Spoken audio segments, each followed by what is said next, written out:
Hello and welcome to Talk Truth. My name is Corey Huntsberger. I have my father, Alan Huntsberger, in the studio. Dad, we're going to start off with our foundational verse before we get on to today's topic. The earth and everything in it, the world and its inhabitants belong to the Lord, for he laid its foundation on the seas and established it on the rivers. Psalm 24, 1 and 2. We start every program with that verse because the world's crazy right now. Absolutely crazy. Everyone's making a grab for the world, whether it's the WEF or the UN or someone in politics or some rich billionaire telling you that you can't eat meat, in 2030, you're going to own nothing and be happy. It's like craziness. So we need something just to kind of like, let's just all huddle together. We're all humans on this planet Earth. And let's just go with that verse. We believe that the Lord created everything. Everything belongs to him. And that's where we start, right? Yeah, the world is what's crazy. I mean, God is right there, always has been, steady, never changed from creation till today. And he's there. He's, both now, yesterday, today, and forever.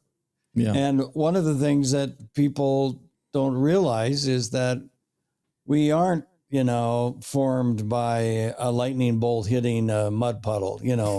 We are created, and we are created in the image of Almighty God. He made us male and female, and he has a plan for us. And the more we draw near to his plan, the more we understand who we are and what we're supposed to be here on planet Earth.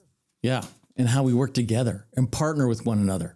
Male and female. What does that look like? Well, someone coming on the show right now, it's her first time. We're excited to have her, Dr. Gilda Carle. She is the author of Real Men Don't Go Woke.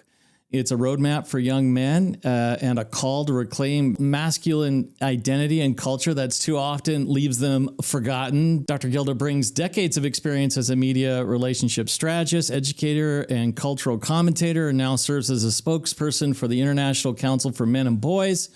In our conversation, we're going to dig up how fatherhood, mentorship, and personal responsibility can help rebuild young men. I'm excited to have her on the show. Dr. Gilda, thank you so much for being here. Thank you so much for having me on. What a pleasure to meet you both. I love this father-son interaction. I just love it. Well, thank you. Especially because today, too often, families are so splintered, and the far left is pushing families to disintegration, where they don't want the young women especially do not want to get married. They don't want to have families. And they're already turning on Taylor Swift, who's they call a trad wife, traditional wife. God forbid she's going to have babies. And one person from the far left told her and told the world that she is racist. Taylor Swift, who is one of their own. Now she is racist because she said in one of her titles, in one of her songs, I want to have babies who look just like you, to her fiance. What was she supposed to say? I want to have babies who look like black, Chinese, something else? Right. She said, I want to have babies just look like you. And he happens to be white. Therefore, that makes her racist. I am so sick of hearing that word racist for every time somebody doesn't agree with us that this word has got to be thrown out of the dictionary.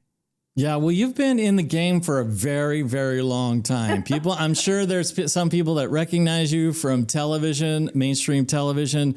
You've been all over the place. You have been helping couples and relationships for a very long time. So if anyone has seen the progression, of what's been going on and how it's been getting worse, it's you.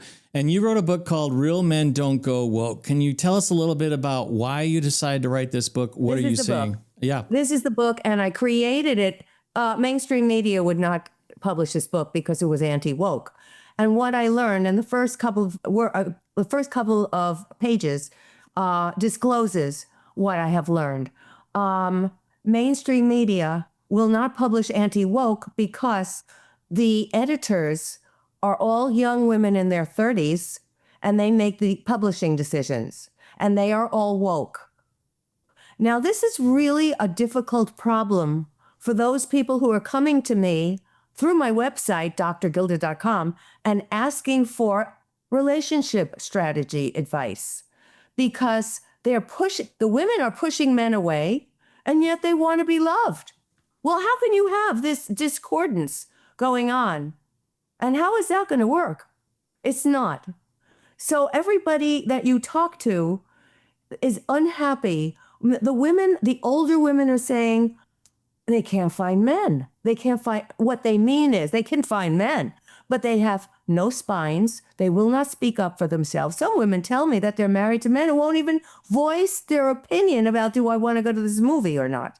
So it's gotten that bad. Men are coming to me and saying, every time I open my mouth, I'm slapped down. The book talks about the high rate of suicide of men, 4 times greater than that of women. It talks about the lowering of testosterone, the thinning of the Y chromosome, which eventually is going to make men non-existent on our planet. It talks about men's loneliness. Well, of course, they're not socializing anymore. They're under the covers watching porn and things in their parents' basements, and they're not taking responsibility for who they are as adult men. We're also talking about depression, major depression. And some of the men who have read this have said to me, thank you so much for writing this. I had no idea that so many of the celebrities are depressed men. Now, what I did was, instead of using legislators' names, most of us in the news know these legislators' names, but much of the public does not know them. But they do know about Will Smith and how he hit the ceiling because of all his pent-up emotions. He finally let it all out in the worst way, and he became toxic. They hear about Simon Cowell being depressed. One man said, oh my God, he is such a tough guy on television. Thank you for that. I thought I was the only guy around who is depressed. But I also have a list in the book of men who have stood up beyond the pale, who have stood up, and even though they had things to say that were not very popular at the time, like Jordan Peterson, who lost his psychology license in Canada, or Johnny Depp, who insisted on fighting for his name after his ex-wife called him a wife beater, which he never did, and he won that case in court, and other such men in the news. And I collated them, and I said, these are guys who are standing up, who have a spine, and are saying, yay, I'm going to exercise it. And so I also, in the book, show people, and men and women are both reading this, show people what they need to do to demonstrate that they have a spine, that they have a voice, and to use it in the most positive way. We're not looking to start fights and confrontations with anybody, but we are looking for men who can stand up. And when the radical left have been talking to me about my book, Real Men Don't Go Woke, the word woke is what kills them. Apparently, so I said to them, fine, I'm not married to the word woke. Use this word instead. Real men don't go spineless. Real men don't go voiceless. I don't care what you call it, but I want our men to wake up and speak. Because if they don't, they are internalizing their anger, and that is dangerous. And the suicide rate cannot be ignored anymore. It was even President Donald Trump who talked about this woke generation and the suicide rates. And he used the exact same statistics that I used in this book. I sent him a copy of the book. He probably got it from my research. But things have got to change right now. No family? No marriage? No, what are we doing? Where is our progeny going? This is not the Christian way. Yeah.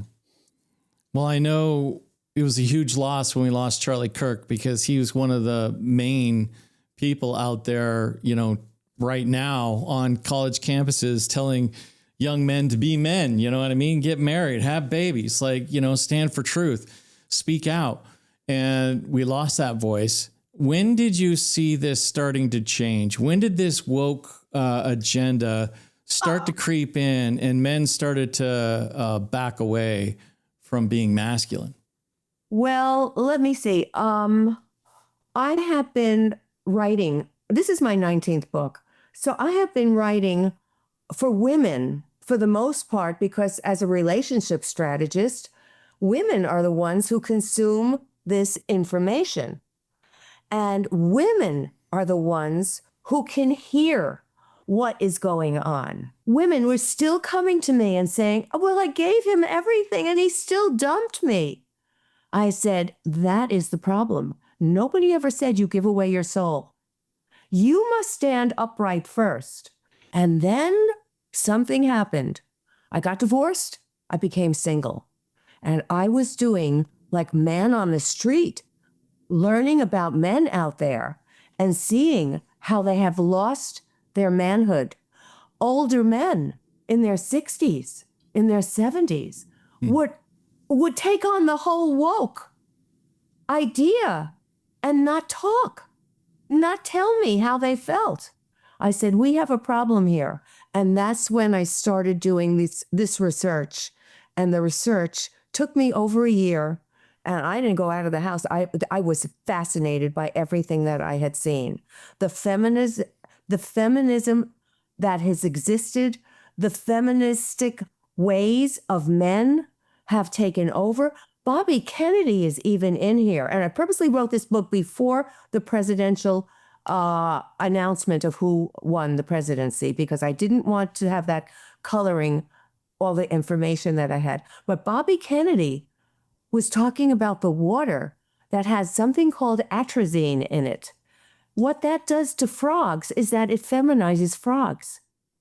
Now, he said this is very dangerous to be putting that into our drinking water. And yet, I don't know what has happened with that. But it goes back. If you look at all the kernels of all of the information that's out there, it goes back for years and years, but nobody has ever collected it to look at this as, we have a man problem. And so I read books by Warren Farrell, who is now a friend of mine, Jordan Peterson.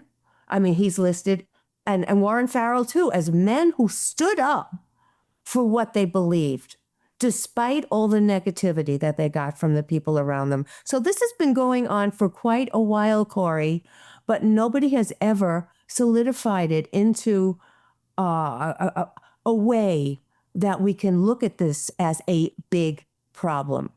It is a men's problem, and we've got to do something about it. And I'm probably one of the few women who is talking out about this today in our current culture. Alan, I'll let you jump in. I think the problem with men and women is a spiritual problem. And we've lost our way because we don't even understand who we are and why we were created and what it's all about. And I'm reminded of when Jesus was asked by the Pharisees as they approached him, is it lawful for a man to divorce his wife on any grounds? And Jesus said, haven't you read, he replied, that he who created them in the beginning made them male and female? And he also said, for this reason, a man will leave his father and mother and be joined with his wife, and the two will become one flesh. So they'll no longer be two, but one flesh. Therefore, what God has joined together, man must not separate. And to me, man has lost his whole realm because he doesn't understand the scriptures. You go to Ephesians chapter 5, and it says, wives, submit yourself to your husband as the church submits to Christ. And then it says, husbands, love your wives as Christ loved the church and gave his life for the church. And when you begin to start studying God and the creation of man, marriage, women, all of that kind of thing, you begin to find out why we're here and what is our purpose and how we should be living. with one another. And I think one of the key parts is we become one flesh, and people don't understand that. They think that means physical, and I don't think that means physical at all. I think it means No. one flesh. I think it means exactly what it says. And yet we've always kind of treated men and women as two separate, and yet they're to come together and be one flesh. And when that unity can happen between men and women, it's beyond what most people ever experience, and it's a joy and experience to be able to have that experience. Well, when you look at the Hollywood model, and that's what our young kids are growing up with, you see people who fall in love in a second and suddenly become intertwined as a married couple, and they don't even know each other. And I caution people to take your time before tying the knot. Take your time to find out who each other really is.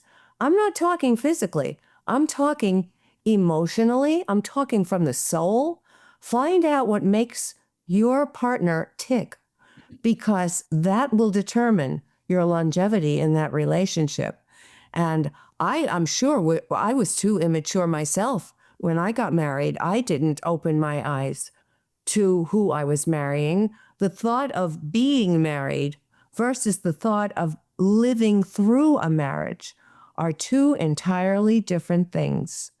And we have to stop Hollywoodizing what we have come to know. Yeah.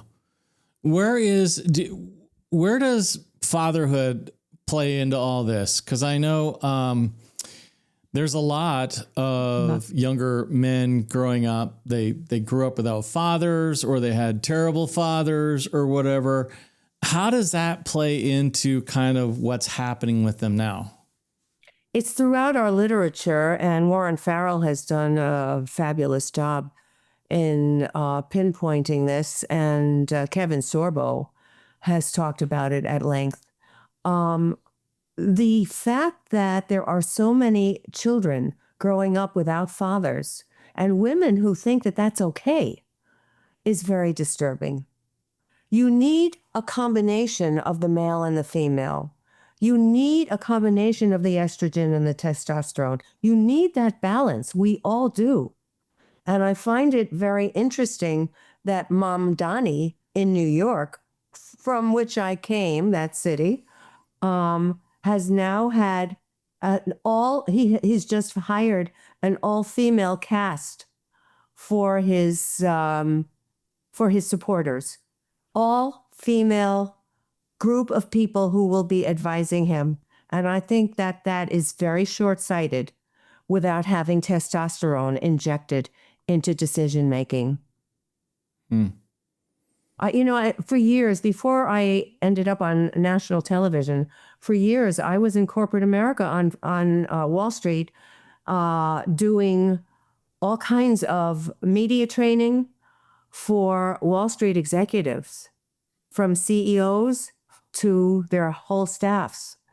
And what I had found was that very often these men could not project who they were because they felt inadequate about who they felt they were.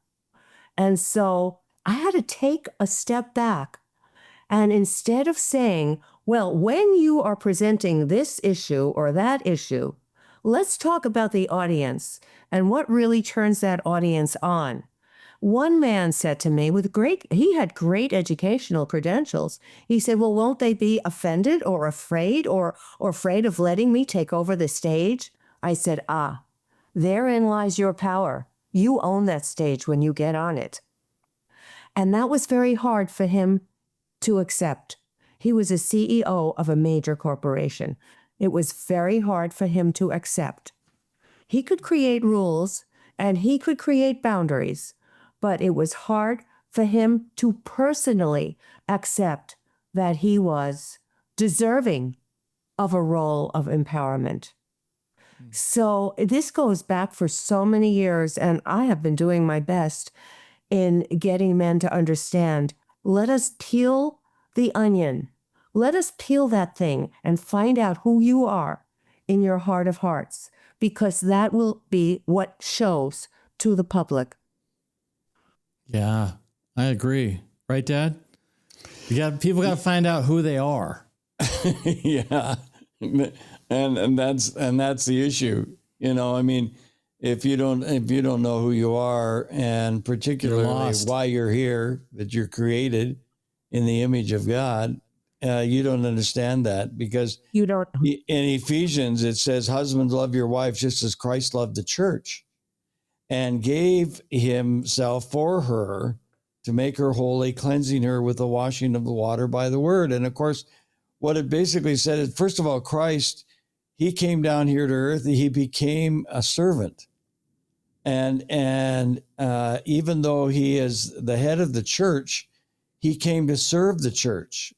And he did that by even washing his disciples' feet to show the true demonstration of what it was love. And he said, if I, your teacher, wash your feet, you need to do this to one another.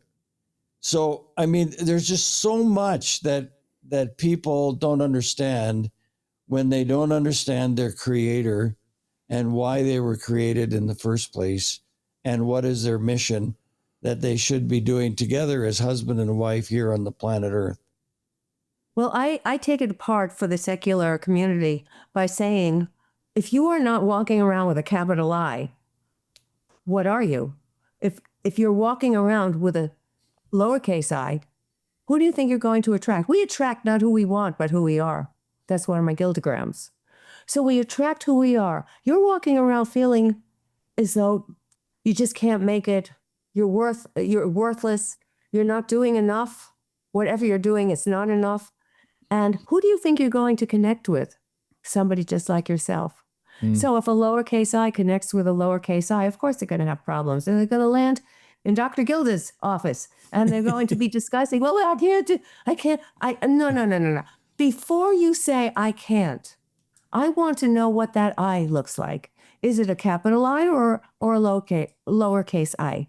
Because if it's not a capital I, you should not be in any relationship with anybody yet. You must find out that you love yourself. And that's what starts it off. I got one more question for you. Basic. Yeah. Sure. So 5 years from now, we look back to look and say, you were successful. We were successful. We successfully in rebuilding young men. They're masculine now. They're strong again. What would we see? What does that look like? What changes in behavior, institutions, our schooling, the outcome? What would that look like? What does that mark of success look like? Well, I keep using the word vulnerable. And when I told this to a fighter pilot that I was dating, I said, I find you most attractive when you're most vulnerable. He said, vulnerable? That's terrible. That's a terrible word. As though that was not masculine enough. I said, no, this is what I envision in 5 years. I hope, I pray, God, please hear me, that men demonstrate that they are strong, they have a voice, they have a spine, they are happy to be in their own bodies with a capital I, but they also can say, I hurt. I'm feeling upset. I am angry at such and such a thing. And not feel as though they have lost anything in being masculine because they have admitted that. I think that is major, and I think that is the most important thing we must do today. The stuff that has happened legally, that has been allowed, has got to be changed. But with that change comes a big change within men and the women who love them. And I dedicated this book to all men and the women who love them. Well, the book's called Real Men Don't Go Woke. Dr. Gilda, thank you so much for being on the show. We appreciate you. And my pleasure. You're doing a great job helping young men to understand who they are. Appreciate you. Thank you so very much. God bless you. Well, that's an interesting conversation. I mean, have you noticed the progression of men? You must. You've lived enough years to see how men used to be men and then how it just has changed and how, Well, yeah, but I mean, the deterioration of the generation is, every generation says the same thing. I'm not going to be as strict and as hard on my children as my father or mother were strict or hard on me. And sooner or later, you're going to get to the bottom of that and find out that maybe what grandpa or great grandpa was teaching, was what should be happening in a family's life. So I think the deterioration comes where we don't teach people how to assume responsibility. I mean, when you were younger, at 14 years old, you had your own car wash. Yeah.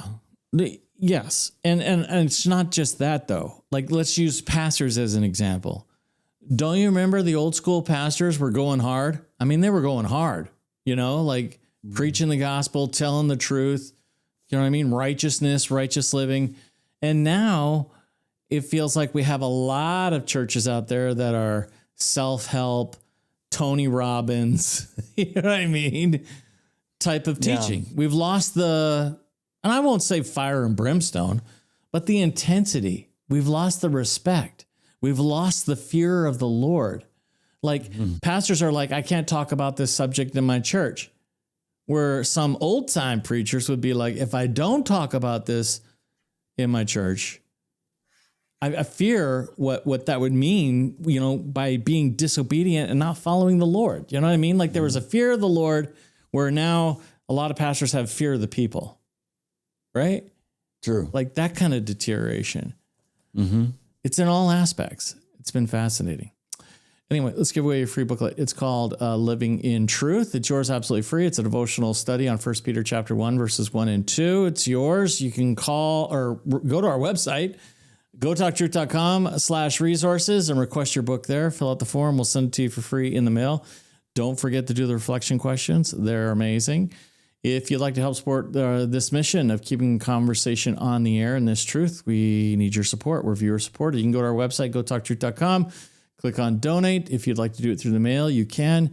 If you're in Canada, you can send it to Talk Truth at 246 Stuart Green Southwest, Suite 3260, Calgary, Alberta, T3H 3C8. If you're in the U.S., you can send it to 4904 South Power Road, Suite 103-152, Mesa, Arizona 85212. All right, Dad, we're out of time. We'll see you guys later. Love you.